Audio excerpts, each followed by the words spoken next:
Oi, tudo bem? Seja bem-vindo a mais uma aula da EVD dos Adolescentes. O meu nome é Diana e hoje nós vamos estudar a quarta aula, que é a hora da prova. O nome do título, não é que vai ter prova não. Ou não sei. Bom, a revista que nós estamos usando é a Território Team, uma viagem pela história da redenção. Nós queremos ver como as histórias menores do Antigo Testamento, ou seja, as histórias dos personagens do Antigo Testamento, refletem a história maior, a história da redenção através da salvação em Cristo. Vamos orar para começar nossa aula? Senhor, muito obrigada, Pai, por estar com os adolescentes estudando a Tua Palavra de forma online, mas que mesmo assim o Senhor continue falando aos nossos corações, nossas mentes e possamos entender a Tua Palavra, Senhor. É isso que eu te peço e te agradeço em nome de Jesus Cristo. Amém. Então, pessoal, separa a sua Bíblia, o seu caderno, anote suas dúvidas, seus comentários e coloque nos comentários desse vídeo para que a gente possa te ajudar a responder essas dúvidas ou no grupo do WhatsApp da EBD, ok? Então, vamos lá.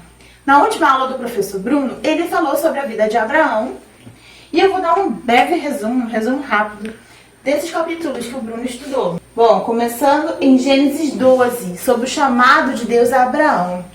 Deus chama Abraão para sair da terra dos seus pais, em Ur dos Caldeus, e chama ele aí uma terra prometida a ele, que Deus ainda não fala qual é essa terra, mas que Deus iria guiá-lo até essa terra. Abraão até então nunca tinha ouvido Deus falar com ele, não conhecia, e mesmo assim ele crê em Deus, ele crê nessa promessa. E ele sai da casa dos seus pais com a sua esposa rumo a essa terra que ele não sabe onde fica. Mas ali começa a história dele rumo a essa terra e a história do relacionamento de Abraão com o Deus Altíssimo. No capítulo 15, nós vemos que Deus faz um pacto com Abraão e reforça essa aliança o que ele havia prometido a Abraão. Promete de que ele vai ser o pai de uma grande nação, de que ele vai ter um filho. Então, Deus a todo momento, ele vai reforçando essa aliança que ele tinha com Abraão, essa promessa a Abraão. No capítulo 16, conta a história da história de Ismael, né, na verdade. Porque Sara, numa tentativa de fazer com que a promessa se cumprisse, dando o jeitinho dela, ela dá a sua serva a Abrão, o nome dele ainda era Abrão, para que ele gerasse um filho através de Agar. Com isso, Sara estava tentando que a promessa fosse cumprida, mas não era desse jeito que Deus queria. O filho viria através de Sara e Abraão, né? Sara e Abraão, e Abrão nessa época. Então, assim, mesmo com essa tentativa da Sara, né? Isso não atrapalhou os planos de Deus. Deus cuidou de Agar e de Ismael. Deus promete a Agar que ele iria cuidar de Ismael, mas que a promessa iria se cumprir no filho de Sara e Abrão. E aí nós vamos ver nos capítulos 17 e 18 que Deus renova o pacto com Abrão, muda o nome dele de Abrão para Abraão, ou seja, pai de uma grande nação, e o nome de Sarai para Sara. Isso tudo, quando Deus muda o nome, quando ele está fazendo essa mudança de nome, ele está renovando a promessa que ele havia feito a eles. Então, no capítulo 18, Deus visita eles junto com os anjos. Visita eles para relembrá-los da promessa.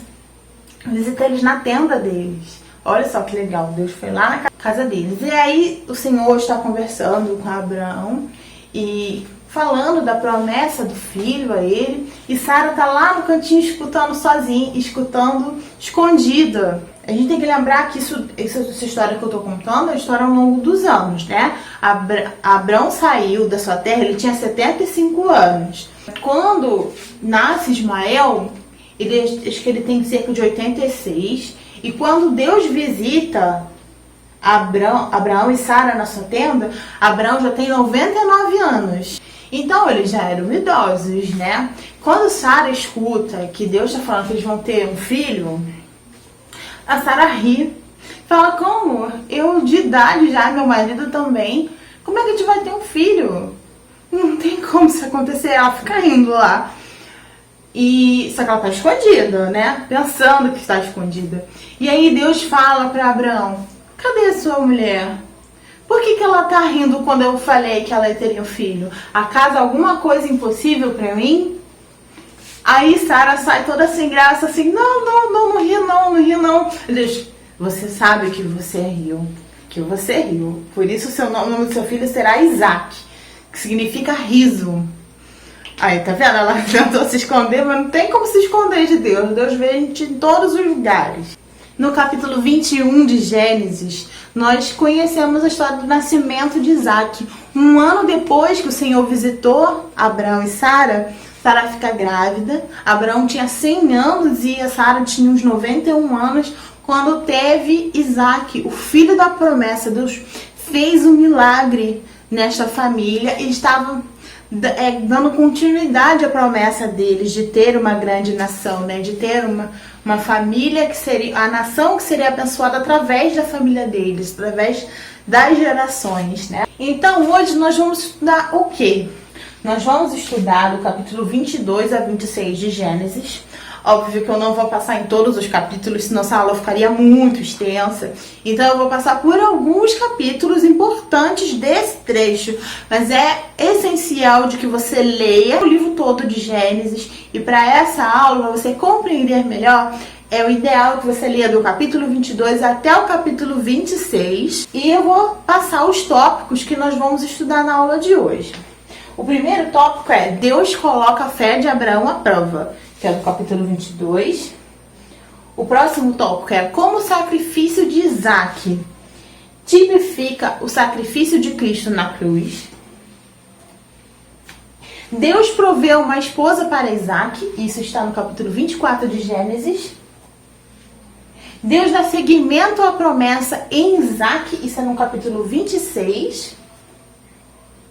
E as aplicações para nós com base na história de Abraão e Isaac. Bem, então, ali tem a cena emblemática, né? De Abraão e seu filho indo até o Monte Moriá. E o versículo que eu mais gosto nesse capítulo 22 e o que demonstra maior fé de Abraão. E disse Abraão, Deus proverá para si o cordeiro, para o holocausto, meu filho. E assim eles caminharam juntos. O único texto que eu vou ler passo a passo com vocês e vou explicando é do capítulo 22. Então, abre aí a sua Bíblia no capítulo 22 de Gênesis. Então, nós vamos lendo e vamos comentando o capítulo, ok? E tirando as lições do texto. Depois dessas coisas, pôs Deus a Abraão à prova. E lhe disse, Abraão, e ele respondeu, eis-me aqui. Acrescentou Deus, toma teu filho, teu único filho, Isaque, a quem amas, e vai à terra de Moriá. Oferece-o ali em holocausto, sobre um dos montes, que eu te mostrarei. Levantou-se, pois, Abraão de madrugada, e tendo preparado seu jumento, tomou consigo 2 dos seus servos e Isaque, seu filho. Rachou lenha para o holocausto e foi para o lugar que Deus havia indicado. Vou lendo os trechos aos pouquinhos e vou explicando. O texto fala que pôs Deus a Abraão à prova. Essa prova ela foi colocada pelo próprio Deus. Ali o objetivo do Senhor era testar a fé de Abraão. Testar até onde Abraão iria por amor a Deus, em obediência ao Senhor. E Deus pede o que Abraão tem de mais precioso, que é o seu filho Isaque, que ele esperou por tanto tempo. Deus pede o seu filho. O filho amado de Abraão, ele pede Isaque. E Abraão, ele responde imediatamente, eis-me aqui. O Senhor clama a ele e logo Abraão responde, eis-me aqui. E aí o texto reforma, teu único filho, Isaque, né? Reforçando quanto Abraão amava esse filho. E após Deus ter falado com Abraão, de madrugada, já cedo, Abraão levantou de madrugada, foi, arrumou tudo, chamou seus servos, seus filhos e caminhou em direção onde Deus havia mandado ele ir. A gente vê aí a obediência de Abraão assim que Deus fala. E Deus pediu algo muito difícil para ele, mas ele prontamente foi obedecer ao Senhor. Dando sequência no texto, veio aí na tela. Então disse a seus servos: esperai aqui com o jumento, eu e o rapaz iremos até lá, e havendo adorado, voltaremos para junto de vós. Tomou Abraão a lenha de holocausto e a colocou sobre Isaque, seu filho. E ele, porém, levava nas mãos o fogo e o cutelo. Assim caminhavam ambos juntos. Quando Isaque disse a Abraão: meu pai. Respondeu Abraão: eis-me aqui, meu filho. Perguntou Isaque: eis o fogo e a lenha, mas onde está o cordeiro para o holocausto? Respondeu Abraão: Deus proverá para si, meu filho, o cordeiro para o holocausto. E saíram ambos juntos. Olha só, quando eles chegam lá no Moriá, Abraão fala com seus servos para ficarem ali aguardando, e que eles voltariam juntos após adorarem a Deus. Aí demonstra a fé que Abraão tinha, de que independente do que iria acontecer, ele voltaria com seu filho. Paulo chega a falar na carta aos Romanos que Abraão cria até que Deus poderia ressuscitar seu filho. Olha só o tamanho da fé. Ele agiu em obediência a Deus e cria que Deus poderia que ele poderia retornar com seu filho. Ali já era ele já estava demonstrando a confiança dele em Deus, dada uma situação tão complicada. Então, eles estão caminhando, subindo. Isaque está levando nas costas a lenha e Abraão está levando o fogo e o cutelo. E aí Isaque está vendo, tá a lenha aqui, tá o fogo ali. Pai, cadê o cordeiro pro holocausto? Caraca, que pergunta difícil que Isaque fez para Abraão responder. Nossa, imagina, sério, imagina como é difícil. Mas ali, mais uma vez, Abraão crê no Deus que já vinha falando com ele, que tirou da terra dos seus pais, que o abençoou sobremaneira. Ele responde para o seu filho com muita fé: Deus proverá para si, meu filho, o cordeiro para o holocausto. Ele não sabia o que ia acontecer.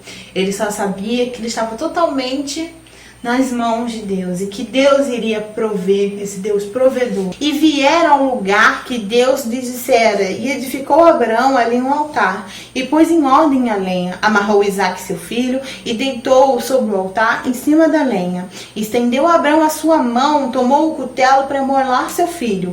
Mas o anjo do Senhor lhe bradou desde o céu, disse: Abraão, Abraão. E ele disse: eis-me aqui. Então disse: não estendas a tua mão sobre o moço, e não lhes faça nada, porquanto agora sei que temes a Deus e não negaste o teu filho, o teu único filho.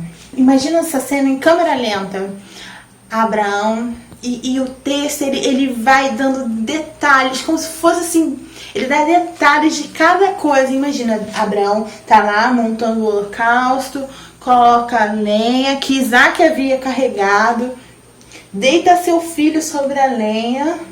E aí Isaque começa a entender que ele é o cordeiro ali. Então, deita seu filho. E aí quando ele levanta o cutelo para matar seu filho, Deus envia seu anjo e fala: Abraão, não, cancela. Você não mata seu filho, porque eu vi que você não me negou o seu único filho. E que ali foi a prova maior, o momento assim, ápice, de que Deus viu que Abraão estava disposto a entregar seu filho a Deus, porque ele cria no Deus que havia prometido a ele. E aí, quando Abraão se vira, e vem o texto: tendo Abraão erguido os olhos, viu atrás de si um carneiro preso pelos chifres entre os arbustos. Tomou Abraão o corneiro e o ofereceu no holocausto em lugar de seu filho. E pôs Abraão por nome aquele lugar: o Senhor proverá. Daí diz até hoje: no monte do Senhor se proverá. Ou seja, Deus proveu um carneiro que foi substituto de Isaque no sacrifício.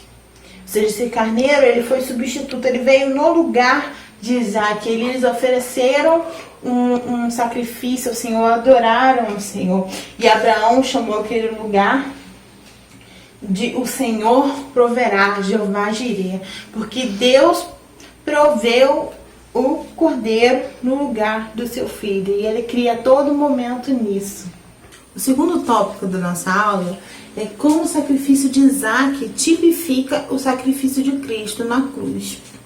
A gente sabe que no Antigo Testamento existem vários personagens ou vários momentos que vão apontar para Cristo. E agora a gente vai entender como esse sacrifício de Isaac apontou para o sacrifício de Cristo na cruz.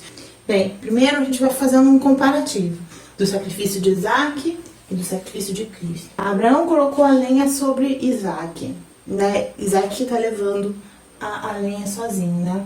Assim como Cristo carregou a sua própria cruz, como está em Mateus 32.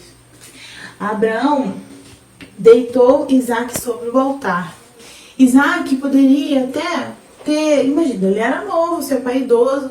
Isaac podia ter levantado, podia ter questionado, mas Isaac não questionou o que seu pai estava fazendo por amor a Deus.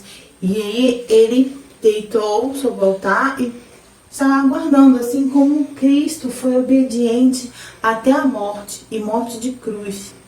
Né? Cristo, ele, quando vai ao Getsemane, ele ora a Deus, até pede: Pai, passa de mim este cálice.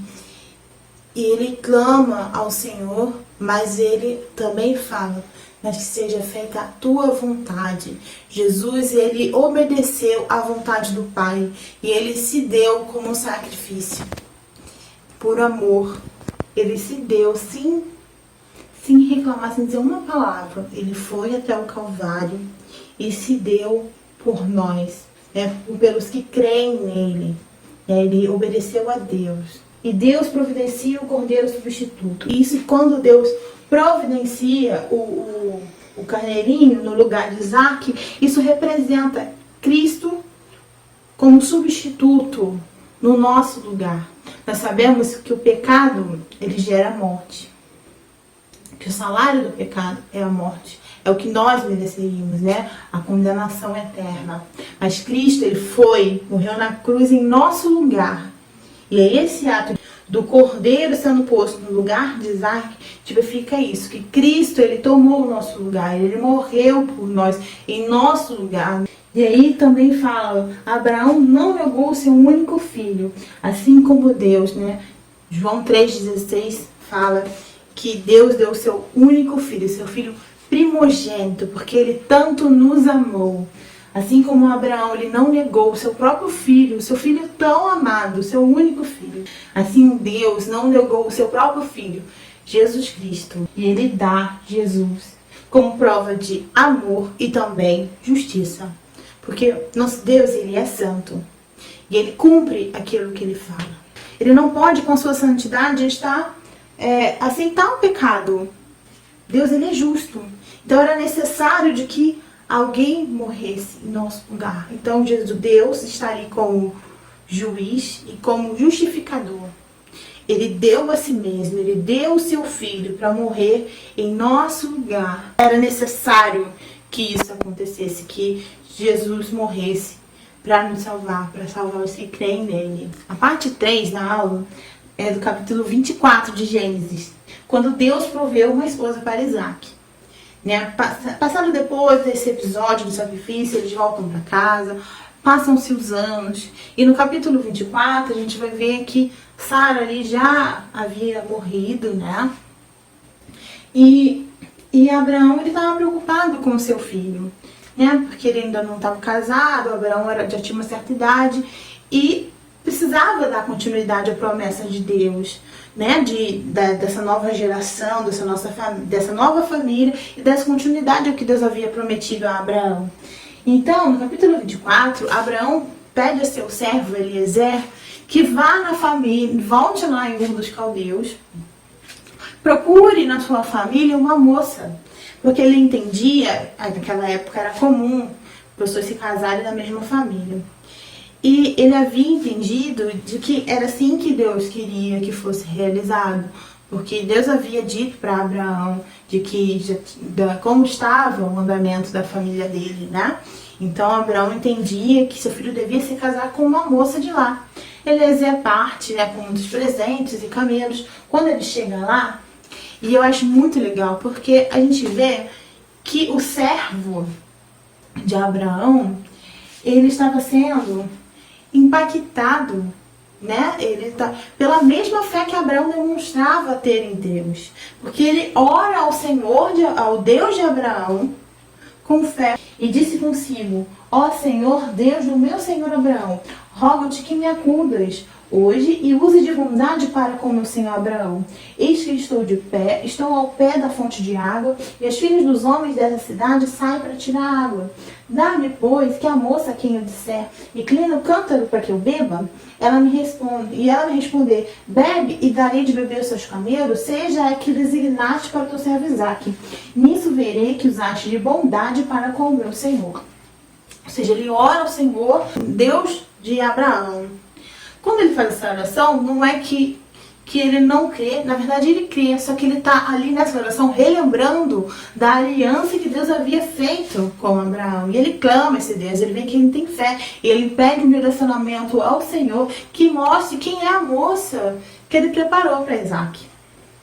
E aí ele está lá no poço, onde eles tiram água, e ele pede a Deus de que a moça que ele escolher, que o Senhor escolher para Isaque, quando ela vier retirar a água e o Eliezer pedir de beber, a moça dê de beber a ele e não ofereça da água de beber um camelo. E a gente sabe que camelo bebe água pra caramba e que demora, devia ser uma trabalheira, imagina. E ela não se cansa ali, ela dá de beber aos camelos e dá de beber a ele. Ou seja, uma moça que está servindo. E esse seria o sinal que aquela moça era escolhida por Deus para Isaque. Eliezer vai à casa da família de Abraão, pede o consentimento, ele explica o que aconteceu na vida de Abraão e de Isaque e como Deus direcionou a Rebeca, o nome dessa moça é Rebeca, a ser esposa de Isaque. E ali eles entram num consenso, ela aceita e ela vai se encontrar com Isaque. Quando ela chega lá, Isaque ele estava no campo orando, meditando, porque ele estava triste pela morte da sua mãe. E aí ele chega a Rebeca, ele se reconhece, ele se casa com ela, e dali o texto já começa a dar um foco mais na vida de Isaque. Ou seja, isso a gente viu que Deus proveu a uma esposa, a família de Isaque. Isso já era demonstrando que Deus também estava com a mesma bênção de Abraão sobre Isaque. E dá continuidade a essa promessa, né, a essa aliança na vida de Isaque e agora com sua esposa, Rebeca. E aí no capítulo 26, que é o último capítulo desse nosso estudo, Deus dá seguimento à promessa em Isaque. Estava acontecendo nesse período grande fome, onde Isaque estava. E Isaque chegou a pensar de ir para o Egito. Mas Deus diz a Isaque para ele não descer ao Egito. E aí ele reforça com Isaque a promessa que ele tem. E ele vai dizer assim no texto: apareceu-lhe o Senhor e disse: não desças ao Egito, fica na terra que eu te disser, habita nela e serei contigo e te abençoarei, porque a ti e a tua descendência darei todas essas terras e confirmarei o juramento que fiz a Abraão teu pai. Multiplicarei a tua descendência como as estrelas do céu e lhe darei todas as terras. Na tua descendência serão abençoadas todas as nações da terra, porque Abraão obedeceu a minha palavra e guardou os meus mandatos, os meus preceitos, os meus estatutos e as minhas leis. Olha que lindo, Deus fala com Isaque, relembra ele da promessa, porque diz que ia abençoá-lo, a ele e a descendência dele. E ele estava confirmando o que ele havia prometido para Abraão. E ele relembra que na descendência dele todas as nações seriam abençoadas. E a gente vai ver que Deus vai direcionando Isaque, porque nesse capítulo ocorre que ele vai reabrir os poços que o seu pai havia furado, né? Porque os filisteus tamparam todos os poços. Ele vai reabrindo, ele reabre, alguém vai lá tampar de novo e fica uma guerra para conseguir água. E por fim ele consegue um poço. Ele vê que Deus concedeu a ele esse poço, né? Essa água necessária ali para eles viverem. E o tempo todo a gente vê Isaque orando a Deus, se lembrando do que Deus prometeu. E Deus dá sequência na vida de Isaac a promessa que ele havia feito a Abraão. Isaac, ele demonstrou confiança em Deus quando ele não desceu ao Egito. E quando ele ia sendo orientado pelo Senhor, com esses posses e o local que ele deveria ficar. E é importante que Isaac, ele cria em Deus, mas sempre olhando para o futuro, ou seja, para a promessa que Deus havia feito. E embora ele não tenha visto a promessa concretizada dessa grande nação, nem Abraão viu, mas eles creram. E a Bíblia fala que porque Abraão creu, isso lhe foi imputado como justiça. Abraão, ele creu sim em Cristo, porque ali ele via a representação de Deus a todo momento. E ele cria no que Deus havia prometido para ele. Ele cria de todo o coração, com toda a fé. E a gente vê que isso foi construído ao longo da vida dele. Porque a gente lê os livros de forma rápida e pensa que aconteceu de uma hora para outra. Não, o relacionamento de Abraão com Deus, ele foi sendo construído ao longo do tempo, de Isaac também, e apesar dos pecados deles, apesar das falhas deles, Deus se manteve fiel, e com isso eles creram em Deus e foram salvos. Deus lembrou Isaac das promessas que fez a seu pai, e aí Isaac, ele teve 2 filhos, Esaú e Jacó, que vocês vão aprender mais sobre eles na próxima aula, sobre como foi a história desses 2 irmãos. Através deles tiveram muito mais nações. A gente sabe que Jacó teve 12 filhos, que se tornavam as 12 tribos de Israel. E, enfim, eu não posso dar muito spoiler da próxima aula, mas ali na vida dele já ia se cumprindo o que Deus havia prometido a Abraão. E Deus foi multiplicando a família deles. Quais são as aplicações para nós da vida de Abraão e de Isaac? A primeira: Deus sempre nos prova com o propósito de nos ensinar e de fortalecer a fé. Que nós precisamos nos manter fiel ao Senhor nas provações e aguardar com esperança a volta de Cristo. E de ser grato ao Senhor que providenciou a salvação por meio de Jesus, o Cordeiro que tira o pecado do mundo. E como é que é esse primeiro ponto? Deus sempre nos prova com o propósito de nos ensinar e de nos fortalecer a fé. Através das provações, a nossa fé, ela é colocada em prática de verdade. E assim como Abraão, que ao longo do primeiro lugar ele foi chamado para um lugar que ele não sabia onde era, ele nem conhecia Deus, mas ele foi. E aí, na maior prova que ele teve de dar o seu filho, ele obedeceu ao Senhor. E foi Deus que colocou a sua prova sobre a vida de Abraão, mas para testar a sua fé, para que ele tivesse a sua fé fortalecida, como a gente vê em Romanos 8, do versículo 24 ao 25. É um versículo muito conhecido, mas que muitas vezes as pessoas não interpretam do jeito certo. Vamos ler o versículo. Sabemos que todas as coisas cooperam para o bem daqueles que amam a Deus, daqueles que são chamados segundo o seu propósito. Porquanto, aos que de antemão conheceu, também os predestinou para serem conforme a imagem de seu Filho, a fim de que ele seja primogênito entre muitos irmãos. E aos que os predestinou, eles também chamou, e aos que chamou, estes também justificou, e aos que justificou, a esses também glorificou. Ou seja, quando fala que todas as coisas cooperam para o bem, não só as coisas boas, as coisas ruins também, as provações, elas cooperam para o nosso bem. Em que sentido? Segundo o seu propósito. Qual é o propósito de todas as coisas cooperarem para o nosso bem? Nos fazer conforme a imagem de Cristo. É isso que o texto quer dizer. Que todas as coisas cooperam para o nosso bem daqueles que estão chamados segundo o seu propósito. E esse propósito é nos fazer parecidos com Cristo. Quando nós somos provados, quando a nossa fé é provada, né? Mesmo nesse momento muitas vezes tão difícil. E de fato, se você nunca passou por um momento assim, na vida é normal nós termos momentos difíceis, momentos que somos provados, momentos que nos sentimos entristecidos, mas nós temos que fortalecer a nossa fé em Cristo e saber que quando acontece algo bom, quer seja mal, o caráter de Cristo, ele é formado em nós. E nós temos que praticar a sua palavra, nós temos que confiar em Cristo e temos que descansar que Ele está moldando a nossa vida. Independente do que esteja acontecendo, você tem que ter fé que Cristo está com você, de que Ele te capacita, que o Espírito Santo te capacita a passar por esta prova, a passar por esse momento difícil, e que você se tornará cada dia mais parecido com Cristo. O segundo ponto é de manter-se fiel ao Senhor nas provações e aguardar com esperança a volta de Cristo.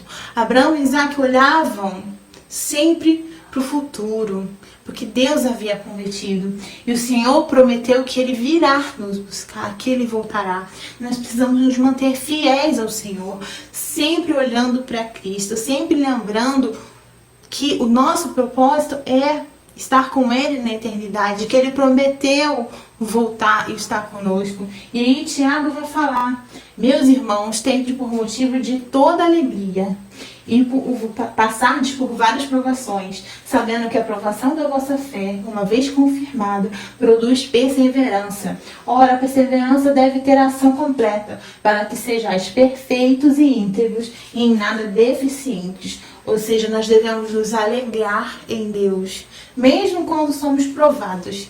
Aí parece até uma coisa nada a ver. Pô, como é que eu vou me sentir alegre no momento ruim? Porque você não vai se alegrar no momento ruim. Você se alegra em Deus. A nossa alegria não pode estar condicionada àquele momento, àquela circunstância. A nossa alegria ela tem que ser em Deus.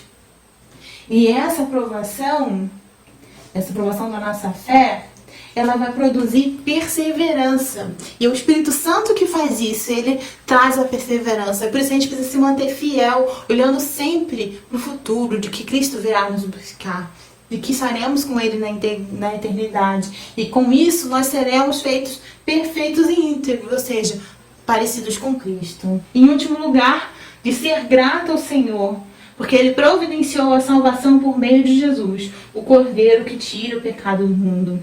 Precisamos ter essa alegria, ter essa convicção e agradecer ao Senhor pela salvação, porque Ele deu Cristo no nosso lugar, porque Ele providenciou que Cristo perdoou, que através do sacrifício de Cristo nossos pecados fossem perdoados, como está em 2 versículos de Mateus e Isaías. Em Mateus fala, ali no caso, Maria dará à luz um filho, e lhe porá o nome de Jesus, porque ele salvará o seu povo dos pecados deles. Veja, ali a promessa de que Cristo é que nos salvaria dos nossos pecados. Isaías 53, versículo 5. Mas ele, Cristo, foi ferido por causa das nossas transgressões e moído por causa das nossas iniquidades. O castigo que nos traz a paz estava sobre ele, e pelas suas pisaduras fomos sarados. Cristo, ele foi morto pelos nossos pecados. E além do sofrimento físico, existia toda a justiça de Deus que caiu sobre ele. E por conta desse sacrifício de Cristo, nós fomos perdoados. Hoje podemos, quando nós cremos em Cristo, ser libertos do pecado. E podemos escolher ter uma vida correta e ser gratos a Deus, porque Ele nos capacita a viver uma vida que o agrade. Se você hoje ainda não crê, ainda não entregou a sua vida a Jesus, entregue a sua vida a Jesus.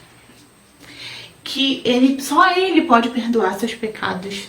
Só Ele pode transformar a sua vida. E só Ele pode capacitar a ter uma vida santa perante o Senhor. Vamos orar para terminar nossa aula. Senhor, muito obrigada pelo sacrifício de Cristo, Senhor. Obrigada porque o Senhor mandou o Teu Filho para morrer em nosso lugar. Pai, perdoa nossos pecados, Senhor. Perdoa, Pai, porque nós nos esquecemos muitas vezes de ser alegres pelo que o Senhor fez. Pai, capacita-nos a passar pelas provações, Senhor. Que possamos responder, assim como Abraão, imediatamente ao Teu chamado e confiar que o Senhor proverá tudo que nós precisamos, Senhor. Fala ao coração desses adolescentes que estão vivendo agora, Senhor. E que possamos ter o nosso coração, Senhor, abastecido da Tua palavra e possamos cumprir aquilo que o Senhor nos pede. É isso que eu te peço e te agradeço no nome de Jesus. Amém. Amém. Até a próxima aula.